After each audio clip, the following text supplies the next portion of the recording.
Hello mga suki, kumusta na po tayong lahat? Mga suki, may pintuhan lang po tayo about sa ating mga buhay-buhay.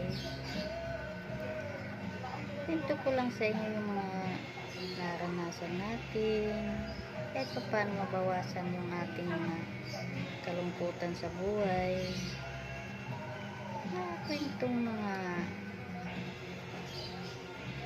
ano-ano lang. Alam niyo mga suki, ayon sa aking karanasan, ako sa totoo lang, ayoko nung may kagalit akong kapitbahay, kagalit na mga kamag-anak ko, ano man lang. Kaya lang, hindi rin natin maiwasan kasi yung ating panguunawa ay hindi nagkakatugma. Ngayon, gusto ko lang ma-equipto na ganun. Kasi dito mayroon akong mga kamag-anak. Siyempre, number 1 kamag-anak, yun ang panira sa ating buhay. Siyempre, bukod pa doon, yung kinikintuhan niya, mas naniniwala sila doon sa kwento na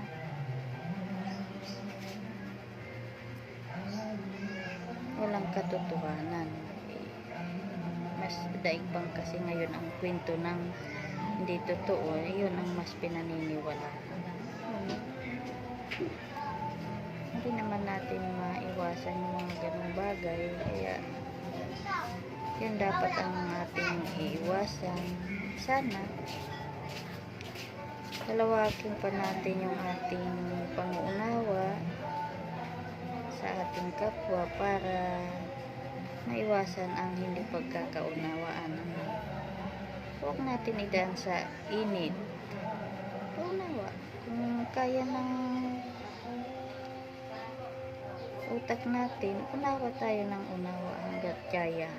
Pero kahit ganong kaunawa, mayroon ding araw na hindi ka rin nakakaunawa. Pero kung nakokontrol din naman natin, pairalin pa rin natin ang panguunawa. Yung mga kasuki, ito ay kuro-kuro lang natin. Unawa pa rin ang pairalin. Kasi mahirap naman na mayroon tayong hindi kaunawaan sa kapitbahay natin. Paglabas natin para tayong mga pipi, hindi man natin makausap kasi kisyo meron tayong hindi pagkakaunawaan.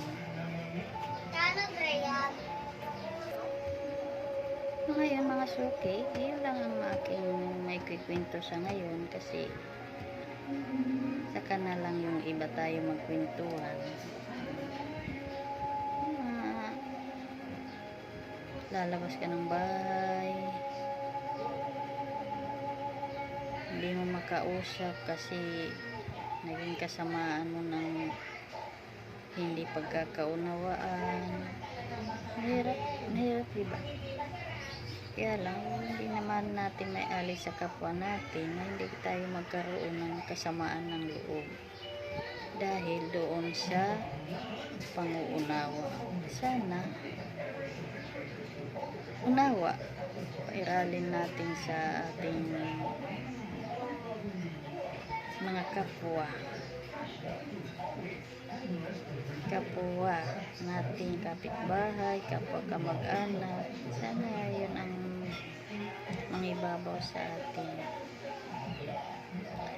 Mga kasuki, sinsya na sa mga pintuhan lang tayo. At least dito tayo magkwento kasi dito tayo magkwento sa kapitbahay yung hindi makaunawa, yun ang mangyayari. Kaya kwento lang tayo dito sa social media. Bahala na yung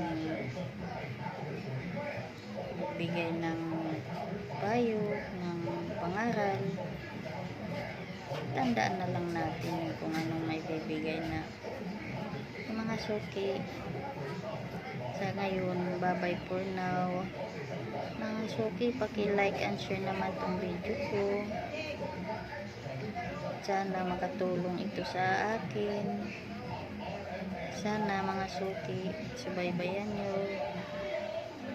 Kailangan ko ng please like and share my video. Kung nagustuhan nyo yung kwento ko, paki-like na lang po at saka paki-share. So ngayon, bye-bye po now. See you later naman kung anong maisipan ko may kwento sa inyo. Bye-bye.